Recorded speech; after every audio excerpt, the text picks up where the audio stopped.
Royal Watchers, and welcome back to the channel. I'm your host, and in today's news, Meghan's elderly uncle fears the pandemic could see her estranged father, Thomas Markle, and himself both succumb to the deadly coronavirus. Respected former diplomatic Michael Markle, who has Parkinson's disease, urged his niece to get in touch before time could not be turned back. He issued his plea as Meghan and Prince Harry told the world, "No more than ever, we need each other." Speaking from his home base in Palm Bay, Florida, the US Air Force veteran recalled his Mum of One's interview with journalist and friend Tom Bradby last year. He said, "Meghan famously said, 'Not many people have asked if I'm okay.' She would do well in this time of a genuine crisis to ask her dad if he's okay.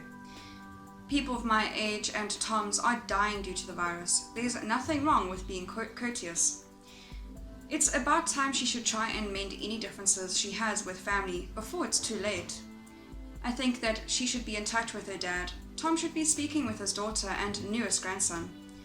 Michael told Express, "I'll be 82 in July, but you know, with this virus going around, I may not make it that far. Although Tom is younger than me, he has multiple underlying health issues, which makes him very vulnerable too. We don't know how long any of us are going to be around. Empathy, Mr. Markle's health issues have been well documented." Before Meghan's wedding to Harry in May 2018, the former Hollywood lighting director suffered excruciating chest pains before suffering a heart attack that prevented him from walking his daughter down the aisle. Father and daughter have not spoken since. Michael previously said he would have stepped in after his brother's announcement he could make the trip to Windsor Castle. He said, "I thought I would get an invitation, but anyhow I didn't hear from her."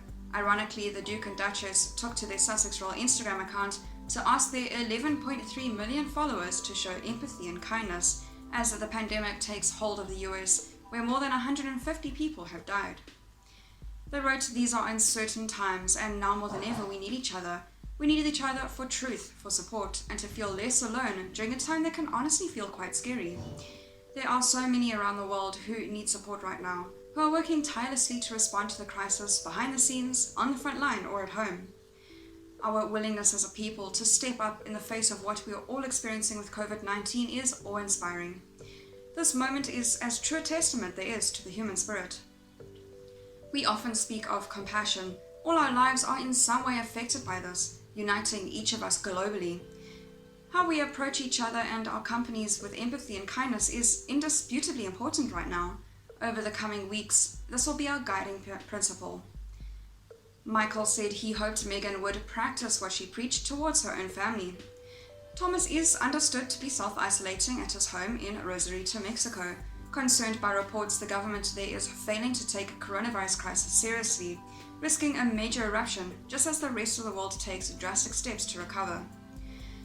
Michael, who never asked for or received payment for his interview, said he once held fond memories of his niece, who he helped secure a diplomatic internship when he was considering a career in international relations as a teenager. But he said that the memories have been tarnished after Meghan dropped her own family, other than her mother, Doria Ragland. He said, "She turns her back on us now. Meghan and Harry have done it to the Queen. I definitely think it was a mistake for them to turn their back on the royal family.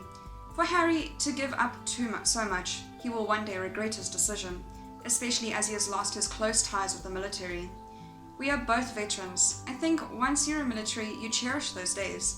You miss them when they are gone. Harry should have kept hold of his military ties. It was wrong for them to leave. It must hurt him not to be involved in the military anymore." Despite disagreeing with their departure from the royal life, Michael said he hopes the couple's move to the US would help build bridges between the estranged family. Speculation had been growing that once the Sussexes left their royal duties for good, they could leave their current home on Vancouver Island in Canada for Los Angeles.